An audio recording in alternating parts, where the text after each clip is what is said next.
اب میں پروگرام کے سلسلے کو آگے بڑھاتے ہوئے ایک گزارش کر دینا چاہتا ہوں، مقررین کی فہرست بڑی لمبی ہے، اس لیے آنے والے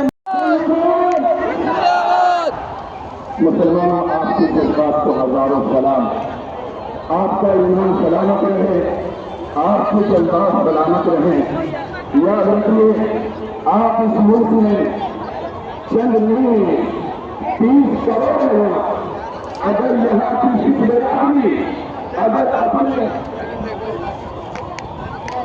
اگر فکر آدمی 2% رہ کر اپنے حق کو لے سکتی ہے تو مسلمان 30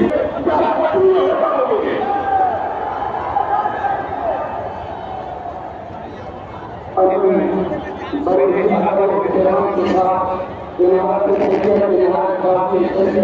حضرت مولانا مفتی محمد زبیر احمد قاسمی صاحب جو اس پورے اجلاس اور ملاقات کو سجانے میں اپنا پوری جان لگایا ہے، حضرت مولانا مفتی محمد قاسمی صاحب کو بلانا چاہوں گا کہ تشریف لائیں، اجازت چلائیں۔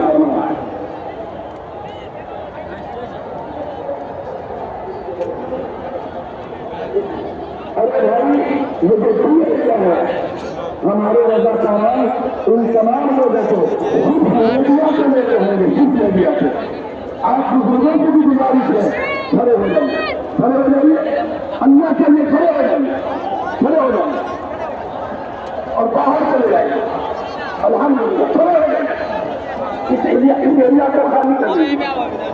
جی حضرت مفتی محمد زبیر احمد قاسمی صاحب ان کو گزارش کروں گا، تمہارا خیال فرمائیں۔ السلام علیکم ورحمۃ اللہ وبرکاتہ۔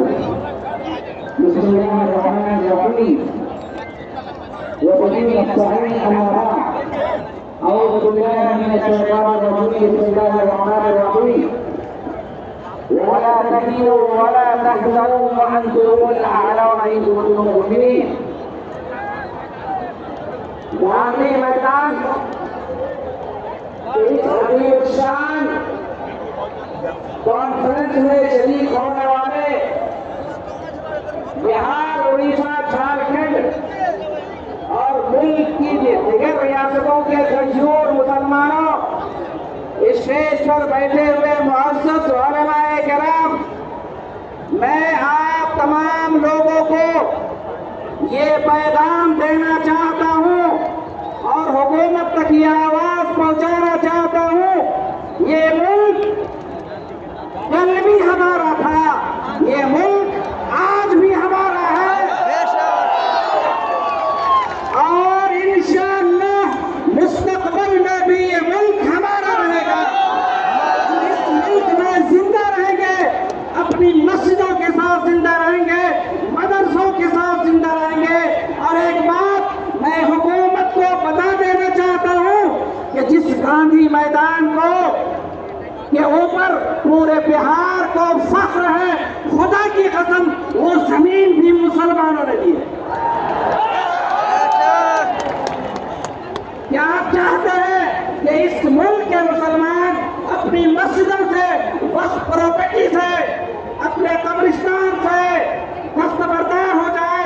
ہم اپنی جان دے سکتے ہیں۔ ہم گاندھی میدان کیا، ہندوستان میں جو دلی کا میدان سب سے بڑا میدان ہے، اس میدان میں پہنچ کر ہم اپنے حقوق کو حاصل کریں گے اور اپنی مسجد کو بچائیں گے۔ مرکزی حکومت، سینٹرل گورنمنٹ اور بہار کی گورنمنٹ وہ یہ سن لے کہ ہندوستان کے مسلمان بیدار ہو چکے ہیں، یہ زندہ رہیں گے تو اپنے ایمان کے ساتھ اور مسجدوں کے ساتھ زندہ رہیں گے۔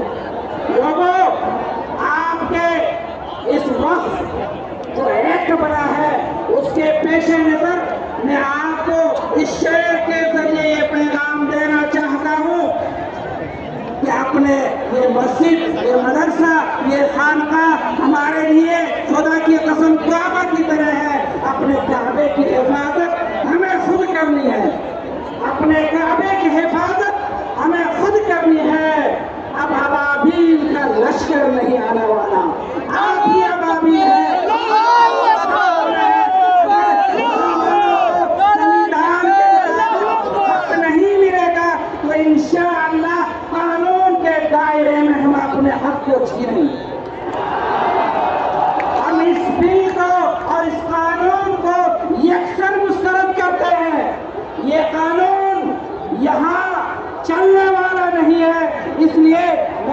مرکزی حکومت سے درخواست کرتا ہوں کہ آپ نے جس طرح کسان بل واپس لیا تھا اس وقف قانون کو بھی واپس لیجیے، ورنہ ہمارا آندولن چلے گا، ہماری تحریک چلے گی اور ہم اس وقت تک میدان میں ڈٹے رہیں گے جب تک آپ اس کالے قانون کو واپس نہیں لے لیتے ہیں۔ ایک بات کہہ کر کے میں اپنی بات ختم کرتا ہوں۔ ہمیں آپ کے جذبات کی قدر ہے۔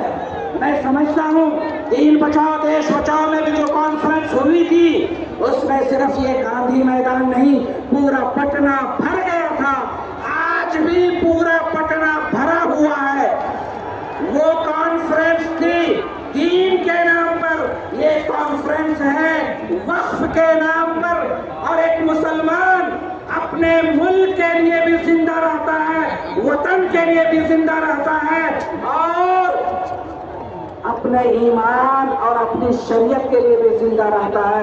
مسلمان سجدے میں بھی جاتا ہے تو اس ملک کی مٹی کو چوم کر کے یہ کہتا ہے کہ ملک ہمیں اگر نماز بھی پڑھنی ہے تو اس ملک کی مٹی سے بھی ہمیں محبت ہے۔ ہم اس ملک کی مٹی کو چوم کر کے اپنی پیشانی کو جھکا کر کے ہم اللہ سے وعدہ کرتے ہیں کہ جو لوگ اس ملک میں نفرت کی فضا قائم کرنا چاہتے ہیں، جو لوگ ہندوستان میں نفرت کی فضا کو عام کرنا چاہتے ہیں اور یہاں افراتفری کا ماحول پیدا کرنا چاہتے ہیں، ان تک یہ پیغام